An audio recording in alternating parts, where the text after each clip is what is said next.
Assalamualaikum warahmatullahi wabarakatuh. Kembali berjumpa dengan saya, Hersy Beno Arif dari Forum News Network. Masih ingat dengan Mayor Jenderal TNI Dudung Abdurrahman? Ya, dulu waktu dia masih berpangkat Mayor Jenderal TNI, dia banyak dijuluki sebagai Jenderal Baliho. Ini karena kaitannya dia menurunkan baliho-baliho dari Habib Rizik Sihab dan juga membersihkan atribut Front Pembela Islam.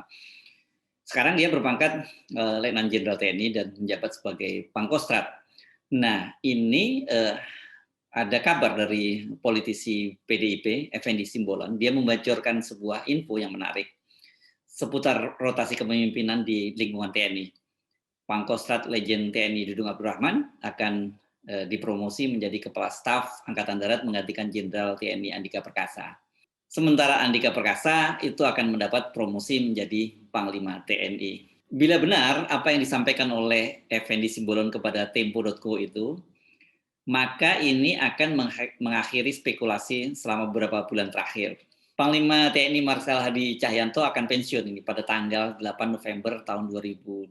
Jadi ini pensiun normal karena dia lahir pada 8 November tahun 1963. Jadi 8 November tadi, 8 November nanti usianya itu 58 tahun. Dua orang kandidat penggantinya itu adalah Kepala Staf TNI Angkatan Darat, Jenderal TNI Andika Perkasa, dan Kepala Staf TNI Angkatan Laut Laksamana Yudo Margono. Bila Andika yang dipilih menjadi Panglima TNI, maka masa jabatannya itu akan sangat pendek ya. Andika kelahiran 21 Desember 1964. Artinya bila dia harus pensiun normal pada usia 58 tahun, dia hanya akan menjabat sebagai Panglima TNI selama 1 tahun 1 bulan. Sebaliknya, bila Yudo Margono yang dipilih, maka masa jabatannya itu akan lebih panjang. Yudo Margono ini kelahiran 26 November 1965. 1 tahun lebih muda dari Andika. Dari sisi tahun kelulusan, Yudo juga lebih muda 1 tahun. Yudo ini lulusan Akademi Angkatan Laut, dia angkatannya 33 di Angkatan Laut seperti itu penyebutannya, yakni pada tahun 1998. Sementara Andika adalah alumni Akademi Militer tahun 1987. Kalau melihat rotasi atau tradisi pergiliran sebagai Panglima TNI, harusnya yang dipilih, yang mendapat giliran kali ini adalah TNI AL. Karena sebelumnya kan Panglima TNI dijabat oleh TNI AU dan sebelumnya lagi sudah dijabat oleh TNI Angkatan Darat. Namun semua itu adalah hak prerogatif presiden. Ini rotasi, ini ya hanya semacam kesepakatan saja gitu. Ini sejak Presiden Jokowi, kesepakatan itu atau pakem rotasi di kalangan angkatan sebagai Panglima TNI itu tidak lagi digunakan. Sebelum Panglima TNI dijabat oleh Marskal Hadi Cahyanto dari TNI AU, Panglima TNI sebelumnya berturut-turut dijabat oleh TNI Angkatan Darat, oleh perwira dari TNI Angkatan Darat, dari mantan Kepala Staf Angkatan Darat, yakni Jenderal TNI Muldoko dan kemudian digantikan oleh Jenderal TNI Gatot Nurmantio. Baru setelah itu berpindah ke Marskal TNI Hadi Cahyanto dari TNI Angkatan Udara. Jadi bisa saja jabatan Panglima TNI ini kembali ke tangan jenderal dari Angkatan Darat, yakni Jenderal TNI Andika Perkasa. Bila akhirnya jabatan Panglima diberikan kepada Yudo Margono, ini rumornya itu Andika akan diberi pos baru sebagai Kepala BIN. Tarik-menarik posisi Panglima TNI ini yang belakangan ini memang sangat menarik. Terjadi lobby-lobby. Dan jangan lupa kalau kita menyebut nama Jenderal TNI Andika Perkasa, kita juga menyebut nama mertua Jenderal TNI Andika Perkasa, yakni Jenderal Kehormatan Hendro Priyono yang pernah menjadi Kepala BIN. Ini kan Jenderal Hendro Priyono ini juga dikenal sebagai orang dekat dari Ketua Umum PDIP, Ibu Megawati, dan juga Presiden Jokowi. Nah, tarik-menarik inilah yang menjadi latar belakang kabarnya mengapa sampai sekarang kemudian Presiden Jokowi belum memutuskan siapa yang akan menjadi Panglima TNI. Jadi kalau benar seperti dikatakan oleh Effendi Simbolon, maka yang akan menjadi Panglima TNI adalah Andika. Tapi kalau kemudian ternyata yang dipilih adalah Yudo Margono, pertanyaan besarnya pos baru apa yang akan diberikan kepada Andika Perkasa. Andika katanya ada yang menyebut dia akan diberi pos baru sebagai Kepala BIN. Nah, kalau sebenarnya benar seperti itu menjadi pertanyaan besar lagi yang baru, pos baru apa yang akan diduduki oleh Kepala BIN Budi Gunawan. Ini nggak mungkin Budi Gunawan kemudian dinonjobkan begitu saja. Kalau dia diganti jadi Kepala BIN, pasti dia akan mendapatkan promosi. Nah, sekarang balik lagi ke kabar pengangkatan Letnan Jenderal TNI Dudung Abdurrahman sebagai Kepala Staf Angkatan Darat. Kabar ini cukup mengagetkan, namun kalau melihat perjalanan karir dia dalam beberapa jabatan terakhir, nggak terlalu mengagetkan. Jadi mengagetkan tapi tidak terlalu mengagetkan. Rumor di kalangan internal TNI itu menyebutkan, dengan diangkatnya Dudung menjadi Pangkostrat, maka sudah hampir dapat dipastikan karirnya itu akan melaju, tidak tertahankan lagi. Posisi Kasat, Kepala Staf Angkatan Darat, sudah di tangan Dudung Abdurrahman. Dudung Abdurrahman ini mulai menjadi sorotan ketika dia menjabat sebagai Gubernur Akademi Militer. Dia menjabat selama 2 tahun, dari tahun 2018 sampai tahun 2020. Pada saat dia menjadi Gubernur Akademi Militer, itulah dia membangun patung Bung Karno di Akademi Militer. Dan patung itu diresmikan oleh Megawati Soekarno Putri. Peresmiannya terjadi pada tanggal 7 Februari tahun 2020. Saat itu sejumlah petinggi TNI termasuk Kasat Jenderal TNI Andika Perkasa bersama mertuanya Jenderal TNI Hendro Priyono, Purnawirawan Jenderal TNI Purnawirawan Hendro Priyono, kemudian Menhan Prabowo Subianto itu hadir. Sementara Megawati itu juga mengajak anggota keluarganya. Salah satunya ini putrinya Puan Maharani yang juga menjabat sebagai Ketua DPR. Ada juga hadir pada saat itu adalah Kepala Badan Intelijen Negara Budi Gunawan. Megawati saat itu tidak bisa menyembunyikan sukacitanya karena akhirnya patung Bung Karno itu berdiri di Akademi Militer. Menurut cerita Megawati, itu Bung Karno itu sudah punya anak cucu dan Bung Karno sering cerita bahwa dia yang mendirikan Akmil. Kok tidak ada patungnya? Itu pertanyaan Megawati. Megawati mengaku sempat menduga Akmil sudah melupakan sejarah. Karena itu dia sangat bahagia karena akhirnya pada masa Dudung menjadi Gubernur Akmil, patung Bung Karno itu berdiri. Ini tentu jasa Dudung tidak bisa dianggap sepele ya, karena bagi keluarga Soekarno ini merupakan sejarah tersendiri.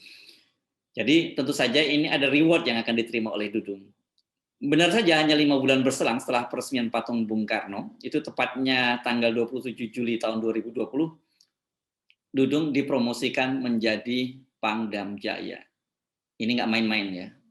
Posisi sebagai Pangdam Jaya ini adalah salah satu posisi yang sangat penting dan biasanya mereka-mereka yang menduduki pos sebagai Pangdam Jaya ini posisinya akan naik terus ke atas dan menjadi salah satu elit dan kandidat dari pimpinan TNI di masa depan.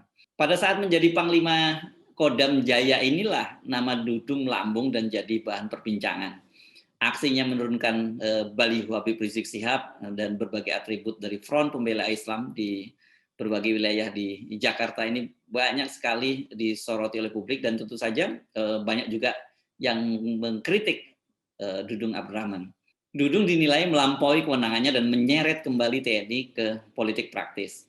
Pembersihan baliho ini kan selama ini menjadi tanggung jawab dari Pemprov DKI, ya khususnya polisi Satpol PP. Tapi Dudung ini mengerahkan pasukannya, bahkan juga mengerahkan panser untuk membersihkan baliho-baliho ini, khususnya yang berada di sekitar markas Front Pembela Islam di kawasan Petamburan.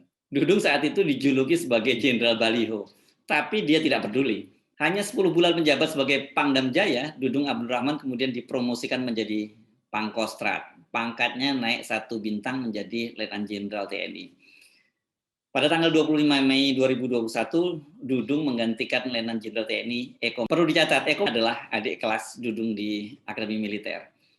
Eko ini perwira tinggi yang menghabiskan karirnya di pasukan elit Kopassus TNI Angkatan Darat, adalah lulusan Akmil 1989B, artinya 1 tahun di bawah Dudung. Semula banyak yang menjagokan itu Eko yang bakal menjadi Kepala Staf TNI Angkatan Darat berikutnya. Namun ternyata dia kemudian digeser menjadi Kepala Staf Umum TNI.